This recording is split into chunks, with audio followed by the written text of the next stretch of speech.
When her husband Charlie died last month, Eileen Wright was determined to give him a lavish send-off. The funeral cortege was led by a horse-drawn hearse in a ceremony that cost well over £1,000. But for Eileen, the splendour came to an abrupt halt at Woodgrange Cemetery, where Charlie was buried next to her parents. Eileen, who has a heart complaint and hadn't visited the site for some time, said she was appalled by what she saw.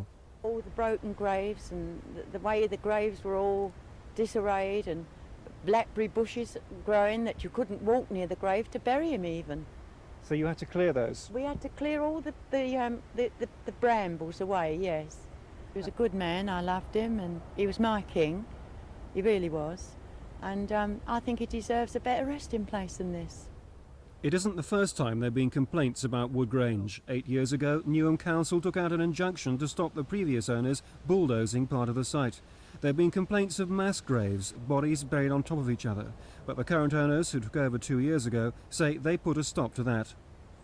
Today, youngsters from the youth training scheme were busy tidying up graves. The owners say they've inherited 25 years of neglect, but couldn't they have done better for Mrs. Wright? Mrs. Wright purchased a grave 20 years ago and apparently never visited the grave in all that time. You know, I'm not surprised that she was appalled on her first visit.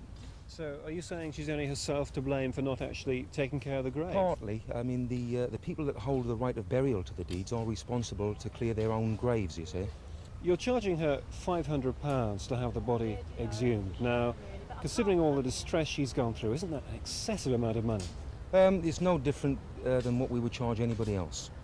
If the Home Office agrees to exhumation, Eileen will have her husband reburied at the nearby City of London cemetery. The whole process will have cost her nearly £1,000. John Andrew, Thames News. Could you rearrange, just pick up